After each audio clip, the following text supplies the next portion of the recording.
আসসালামু আলাইকুম। আশা করি দর্শক আপনারা সবাই ভালো আছেন। আমার পিছনে যে রোডটি দেখতেছেন সেটা হচ্ছে খুলনা ঢাকা হাইওয়ে রোড। আমরা এখন যাচ্ছি ইতিহাসে ঘেরা খলিফাতাবাদ, যেটি অবস্থান বর্তমান বাগেরহাট। আজ আমরা যাব চমৎকার একটি জমিদার বাড়িতে। চলুন ঘুরে আসি। প্রিয় দর্শক, দক্ষিণ বাংলার ইতিহাসে এমন অনেক স্থাপনা রয়েছে যেগুলো সময়ের সাথে সাথে মানুষের স্মৃতি থেকে হারিয়ে যেতে বসছে। অথচ এই নীরব ইট পাথর একসময় ছিল ক্ষমতা, ঐশ্বর্য, সংস্কৃতি কিংবা সমাজ জীবনের গুরুত্বপূর্ণ সাক্ষী। আজ আমরা এসেছি বাগেরহাট জেলার ফকিরহাট উপজেলার টাউন নোয়াপাড়া গ্রামে।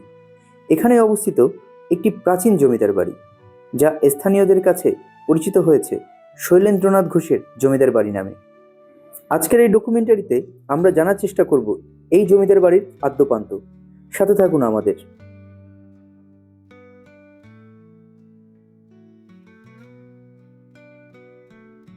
ঊনবিংশ শতাব্দীর শেষ ভাগ কিংবা বিংশ শতাব্দীর শুরুর দিকে বাংলার জমিদারি ব্যবস্থা ছিল সমাজ পরিচালনার একটি গুরুত্বপূর্ণ অংশ। ব্রিটিশ শাসন আমলে অনেক শিক্ষিত ও বিত্তশালী পরিবার জমিদারি লাভ করে। তাদের মধ্যেই ছিলেন অন্যতম শৈলেন্দ্রনাথ ঘোষ। স্থানীয় ইতিহাস এবং প্রবীণদের বর্ণনা অনুযায়ী শৈলেন্দ্রনাথ ঘোষ ছিলেন এই অঞ্চলের একজন প্রভাবশালী জমিদার। তিনি কৃষি, জমি ব্যবস্থাপনা এবং স্থানীয় উন্নয়নে ভূমিকা রেখেছিলেন বলে আমরা জানতে পারি। তবে উল্লেখ করা জরুরি, তার ব্যক্তিগত জীবন এবং জমিদারি বিস্তারিত তথ্য সরকারি নথিতে খুব সীমিত আকারে সংরক্ষিত রয়েছে। বাড়িটির নকশায় ব্রিটিশ ঔপনিবেশিক স্থাপত্য এবং বাংলার ঐতিহ্যবাহী নির্মাণ শৈলীর একটি সুন্দর সমন্বয় লক্ষ্য করা যায়। পুকুরঘাট, উঁচু স্তম্ভ, প্রশস্ত বারান্দা, বড় বড় দরজা, মোটা দেয়াল, খিলান আকৃতির প্রবেশপথ এবং খোলা উঠোন, সব মিলিয়ে এটি ছিল এক সময়কার অভিজাত জীবনযাপনের প্রতীক। আমরা সেখানে গিয়ে খোঁজ পেয়েছিলাম ওনারই এক বংশধরের। ওনার সাথে আলাপচারিতার এক পর্যায়ে আমরা এই জমিদারি ব্যাপারে আরো বিশদভাবে জানতে পারি। চলুন বাকি কথা আমরা ওনার মুখ থেকেই শুনে আসি এই জমিদারি ব্যাপারে। আঙ্কেল, আপনার নামটা দিয়ে একটু বলবেন? আমার নাম মিলন কান্তি ঘোষ। আচ্ছা, এই জমিদার বাড়িটার বয়স কত? আনুমানিক 220 বছর। আচ্ছা, ইনি তো শৈলেন্দ্রনাথ ঘোষ ছিলেন, আপনারা কি ওনারই বংশধর? হ্যাঁ, আমাদের। ওনার কততম বংশধর আপনারা? এটা ঠিক ওভাবে বলা যাবে না,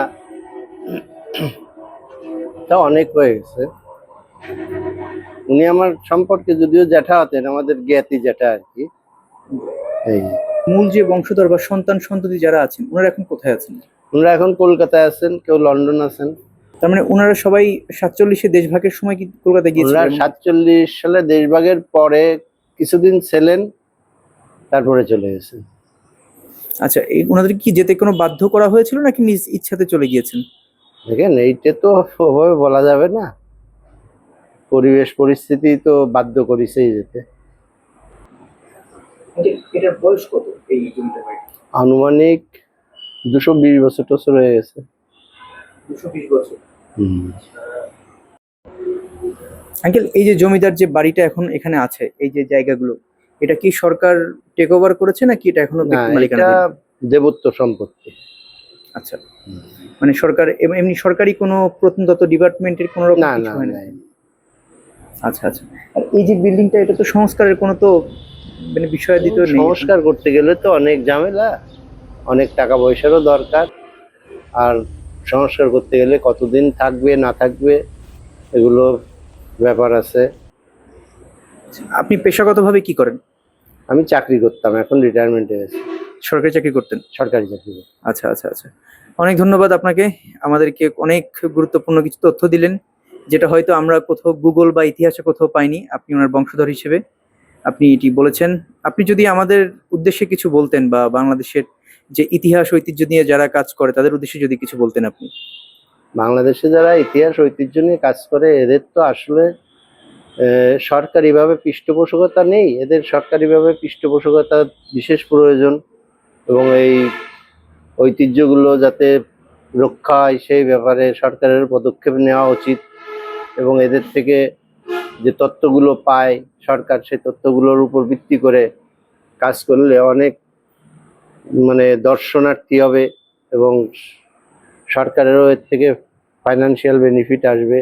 দেশি বিদেশি অনেক পর্যটক আসে এখানে দেখতে। অনেক অনেক ধন্যবাদ আঙ্কেল। ধন্যবাদ আপনাদের। শুনছিলেন ওনার এক বংশধরের কথা। আপনি যদি বাগেরহাট ভ্রমণে আসেন তাহলে ষাট গম্বুজ মসজিদের পাশাপাশি সময় নিয়ে ঘুরে দেখতে পারেন ফকিরহাট উপজেলার এই ঐতিহাসিক জমিদার বাড়িটিও। হয়তো এখানকার নীরবতা আপনাকেও ফিরিয়ে নিয়ে যাবে শত বৎসর আগের সেই বাংলায়। ইতিহাস, ঐতিহ্য এবং বাংলাদেশের আরও অজানা গল্প নিয়ে এমন অনেক ডকুমেন্টারি দেখতে আমাদের চ্যানেলটি সাবস্ক্রাইব করুন, আমাদের পাশে থাকুন। আমরা কথা দিচ্ছি, বাংলাদেশের আনাচে কানাচে লুকিয়ে থাকা অনেক ইতিহাস, অনেক ঐতিহ্য, অনেক সংস্কৃতি আমরা আমাদের ডায়েরি অফ ম্যাভরিকের মাধ্যমে তুলে ধরবো আপনাদেরই কাছে। 1776 সালে আমেরিকার যে যুদ্ধটা হয়, সেখানে ব্রিটিশ যে সৈনিক ছিলেন, সেনাপ্রধান ছিলেন লর্ড কর্নওয়ালিস।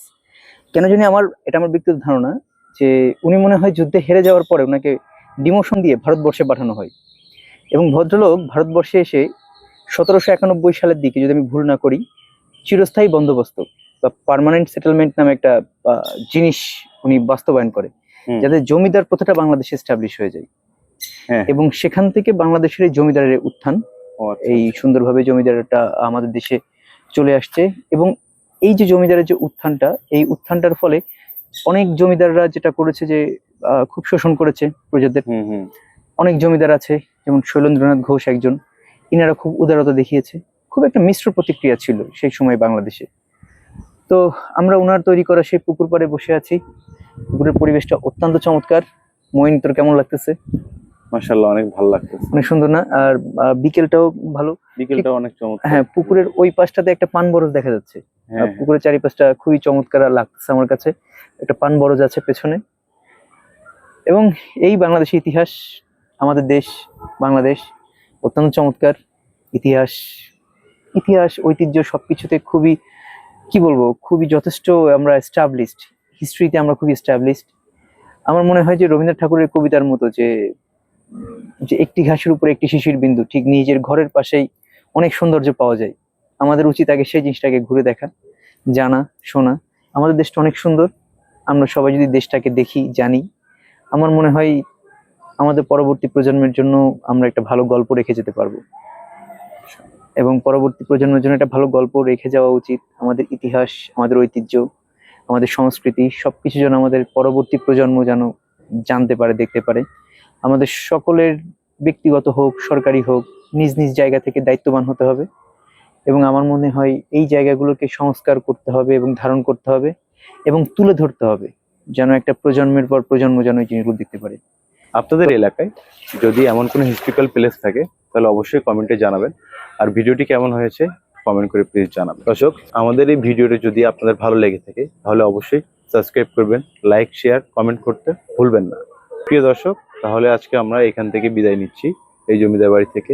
ইনশাআল্লাহ নেক্সট কোনো দিন কোনো ডকুমেন্টারি নিয়ে আবার আপনাদের সাথে দেখা হচ্ছে। আসসালামু আলাইকুম।